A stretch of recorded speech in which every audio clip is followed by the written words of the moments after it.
Hello everyone, welcome back to my channel. I am Naveen Gujjar and today we will discuss about the roots of drug administration.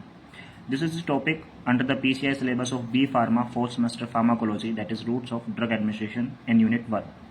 तो start करेंगे हम definition से और through out the video हम पूरे topic को आज cover करेंगे. वीडियो थोड़ा लेंथी हो सकता है तो पेशेंस के साथ अगर आप इसे देखोगे तो आपको अच्छे से समझ में आएगा. एक ही वीडियो में इसे कवर करना जरूरी था. स्टार्ट करते हैं डेफिनेशन के साथ. तो जैसा कि आप देख सकते हो, it is a way by which drug medicine और any other substance that are delivered into the body is known as routes of drug administration. यानी कि ये क्या है, एक तरीका है या फिर एक रूट है जिसके थ्रू हमारी बॉडी के अंदर कोई भी ड्रग, कोई भी मेडिकामेंट हमारी बॉडी के अंदर इंट्रोड्यूस किया जाता है. उसी को हम रूट्स ऑफ ड्रग एडमिनिस्ट्रेशन बोलते हैं. ठीक है. जैसे कि कुछ एक टैबलेट्स होती हैं, जैसे आप ओरल लेते हो, हाँ, कैप्सूल्स को आप ओरल लेते हो. इंजेक्टेबल आपको इंजेक्टेबल पेरेंटल रूट के थ्रू दिया जाता है. कुछ एक लोकली अप्लाई किया जाता है, जैसे कि टॉपिकल होगा, क्रीम होगा, आप उसे लोकली अप्लाई करते हो, है ना. कभी ऐसा थोड़ी ना है कि आपने क्रीम को कभी खाया हो, है ना, तो वो किसके लिए है, टॉपिकल यूज़ के लिए. या ऐसा हुआ हो कि इंजेक्शन को आपने स्किन पे लगाया हो, जो इंजेक्टेबल ड्रग्स होती हैं. सो हर एक का अपना अपना काम होता है, अपने अपने रीजंस होते हैं कि किस लिए उस रूट को फॉलो किया जा रहा है. तो आज हम वही डिस्कस करेंगे डिटेल्स में.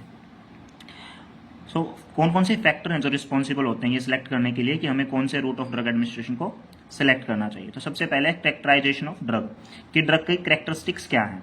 ठीक है. कई बार क्या होता है, जो ड्रग्स होती हैं वो स्टमक में जाके डिजोल्व हो जाती हैं, या फिर जो वहाँ पे जो भी जूस हैं, डाइजेस्टिव जूसेज होते हैं, जो भी एंजाइम्स वहाँ पे प्रेजेंट होते हैं, हो सकता है वो उस ड्रग को डिग्रेड कर दें. इसलिए क्या करते हैं, या तो उसे एंटेरिक कोटेड करते हैं, उसे कवर अप कर देते हैं, या फिर उसे इस कंडीशन में दिया जाता है कि वो खराब ही ना हो. तो उसमें कौन सा फैक्टर काम आएगा, कैरेक्टरिस्टिक ऑफ ड्रग. दूसरा है इमरजेंसी और रूटीन यूज. यहाँ पे हम ये देखते हैं कि जो ड्रग है वो किस चीज़ के लिए यूज हो रही है. इमरजेंसी है, रूटीन है. ज़्यादातर जो रूटीन यूज की ड्रग होती है उन्हें हम ओरल फॉर्म में देते हैं, टैबलेट कैप्सूल्स की फॉर्म में होते हैं मोस्टली केसेस में. I am not talking about the everything, I am talking in general. Okay. Emergency जैसे कि कोई भी कार्डियक अरेस्ट है, हार्ट अटैक है, ऐसे केस में हम इमरजेंसी ड्रग देते हैं. किसी को न्यूरोलॉजिकल पेन है, सीवियर पेन है, उसमें इमरजेंसी है, तो इमरजेंसी है तो हम आईवी को फॉलो करते हैं. क्यों करते हैं हम आगे इसी में पढ़ेंगे. उसके बाद है कंडीशन ऑफ द पेशेंट, कि पेशेंट की क्या कंडीशन. अगर वो अनकॉन्शियस है तो टैबलेट्स वगैरह तो ले नहीं सकता, ओरल को हम फॉलो नहीं करेंगे. वोमिटिंग है तो भी ओरल नहीं दे सकते क्योंकि उससे वो वोमिट आउट कर देगा. डायरिया है तो भी उसी हिसाब से हम सेलेक्ट करेंगे. एज ऑफ पेशेंट, पेशेंट की एज क्या है. जैसे कि छोटे बच्चे में जो टैबलेट्स होती हैं वो कम दी जाती हैं. एक तो उनका जो डाइजेस्टिव जूसेस होते हैं वो अच्छे से डेवलप नहीं होते, वो फैक्टर काम करता है. दूसरा, वो कन्वीनियंट नहीं है उन्हें लेने के लिए, तो हम उन्हें सिरप्स या फिर किसी अदर फॉर्म में प्रोवाइड करते हैं. एसोसिएटेड डिजीज, उसे कोई और डिजीज तो नहीं, उसके साथ साथ ये भी ड्रग्स ऑफ जो रूट ऑफ ड्रग एडमिनिस्ट्रेशन उसकी चॉइस को सिलेक्शन को अफेक्ट करता है. उसके बाद है पेशेंट एंड डॉक्टर चॉइस, ये इतना मैटर नहीं करता, समटाइम्स इट मैटर्स. ठीक है. पेशेंट की चॉइस समटाइम्स मैटर्स. ठीक है जी. उसके बाद हम देख लेते हैं फ्लो चार्ट के थ्रू इसके रूट्स को. ठीक है. देखो, मेजरली अगर हम यहाँ से देखें तो हमने दो हिस्सों में डिवाइड किया है, लोकल एंड सिस्टमिक. लोकल क्या होता है, administration of drug at the choice of site of action, यानी कि हम ड्रग को वहां एडमिनिस्टर कर रहे हैं जहाँ पे उसकी साइट ऑफ एक्शन होना है. ठीक है. और सिस्टमिक में हम देख सकते हैं when drug enter into the blood, जब जो ड्रग है हमारी ब्लड स्ट्रीम में एंटर करे उसे हम सिस्टमिक बोलते हैं. ठीक है. ये लोकली नहीं काम करेगी, पूरी बॉडी पे कहीं भी काम कर सकती है जहाँ भी इसकी रिक्वायरमेंट है, और लोकली को हम लोकली अप्लाई करते हैं. ठीक है. लोकल में एग्जाम्पल देखते हैं, टॉपिकल रूट. टॉपिकल यानी कि स्किन के ऊपर लगाया जाता है, जैसे कि ओरल होगा. अब आप सोचोगे ओरल यहाँ भी दिया हुआ है, ओरल यहाँ भी है. ठीक है. तो इस ओरल का मतलब क्या हुआ, तो जो ये ओरल है जो हमने टॉपिकल रूट में लिया हुआ है, इसका ओरल का मतलब है कि कई बार आप स्किन पे ही अप्लाई करते हो लेकिन ओरली. जैसे कई बार आपने सुना होगा मुंह के जो छाले होते हैं, मुंह आना जिसमें आप देखते हैं, तो आप उसमें एनेस्थेटिक लिग्नोकेन वगैरह अप्लाई करते हो, तो उस जो ओरल कैविटी हमारी उस पर अप्लाई करते हो, है ना. तो इसलिए हम टॉपिकल रूट ओरल पे भी अप्लाई करते हैं. जीआईटी, जब हम जीआईटी कोई भी सर्जरिकल प्रोसीजर होता है तो उसमें जीआईटी में एनेस्थीसिया भी देते हैं. आई में हम इंस्टिल्ड करते हैं, ईयर, नोज, ये सब टॉपिकल रूट में आते हैं. दूसरा है रेक्टल, वेजाइनल. ठीक है. रेक्टम के अंदर या फिर वेजाइना के अंदर ड्रग को इंसर्ट करते हैं, ये भी कौन सा है, लोकल. लोकल इफेक्ट देता है हमें. तीसरा है into the deep tissue. Deep tissue, tissue के अंदर ही हम क्या करते हैं, ड्रग को एडमिनिस्ट्रेट कर देते हैं. For what, for local region. ठीक है, for local action.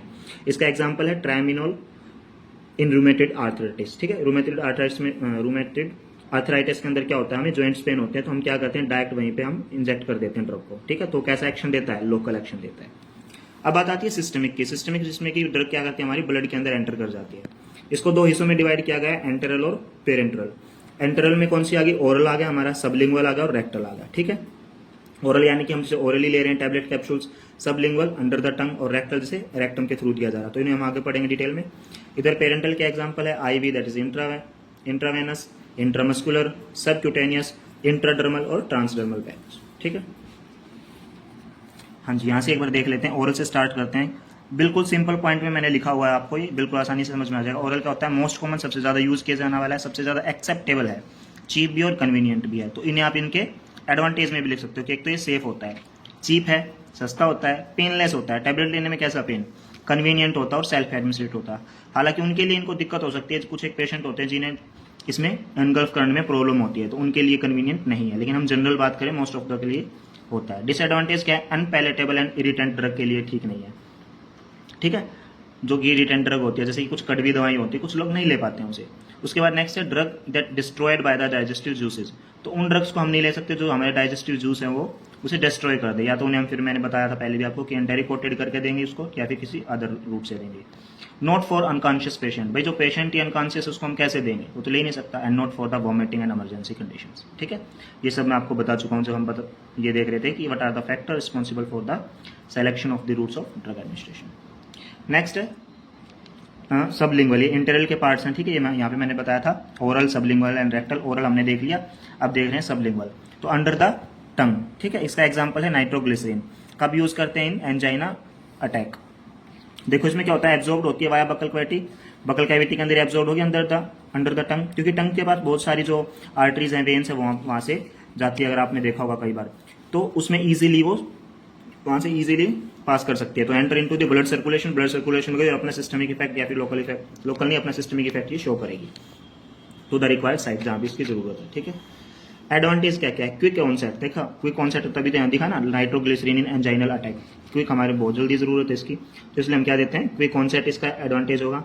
Action terminate bye spitting, ऐसा नहीं है कि आपने लिया है तो पूरा का पूरा आपकी बॉडी में वो काम करके ही बाहर निकलेगा, जैसे अदर रूट्स करते हैं, चाहे वो आईवी हो, चाहे वो आपका आईएम हो, मतलब कि कोई भी इंजेक्टेबल हो या फिर ओरल हो, उसमें आपने एक बार ड्रग ले ली तो अपना काम करके या फिर पूरा खत्म होकर ही बाहर निकलती है, जब उसका एलिमिनेट हो, मेटाबॉलिज्म सब कुछ हो जाता है, उसके बाद ही पास आउट होती है।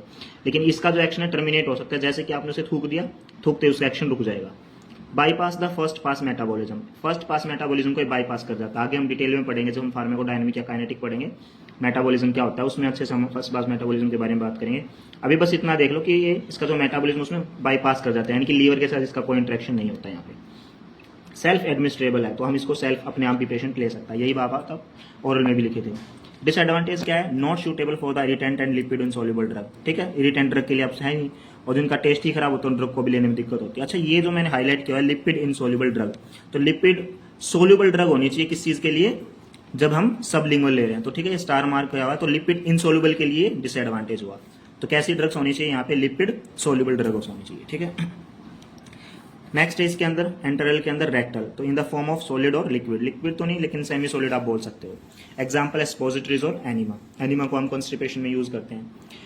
उसके बाद है इनहेलेशनल, वोलेटाइल लिक्विड और गैसेस दी जाती है। ठीक है, एग्जांपल इसके जनरल एनेस्थीसिया जैसे एलोथेन होगा, ठीक है, और भी नाइट्रस गैसेज होगी, नाइट्रस ऑक्साइड की जो गैसेज होती हैं, तो एनेस्थीसिया का काम करती हैं।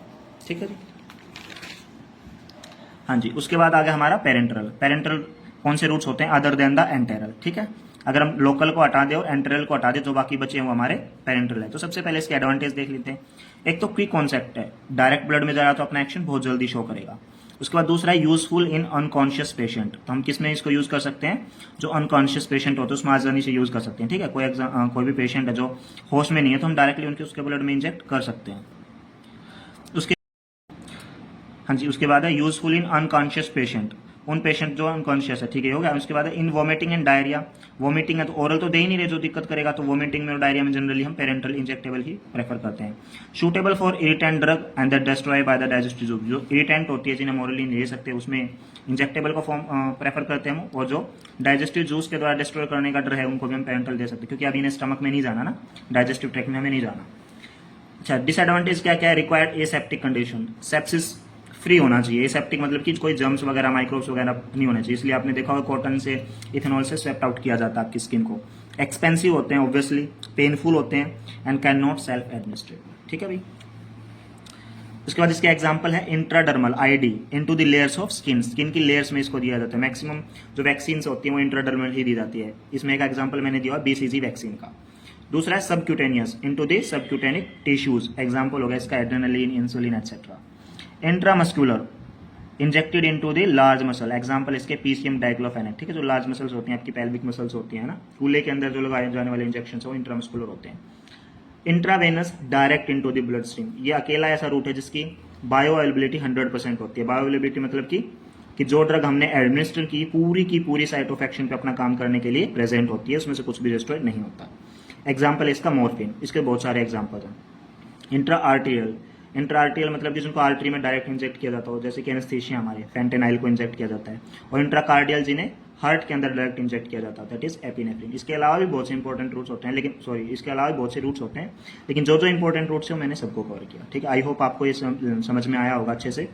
रूट्स ऑफ ड्रग एडमिनिस्ट्रेशन हमने पूरा का पूरा खत्म कर दिया ये, ठीक है। आई होप आपको अच्छे से समझ में आया। कुछ भी आपको पूछना हो या एड ऑन करना हो तो आप कमेंट बॉक्स में कमेंट कर सकते हैं।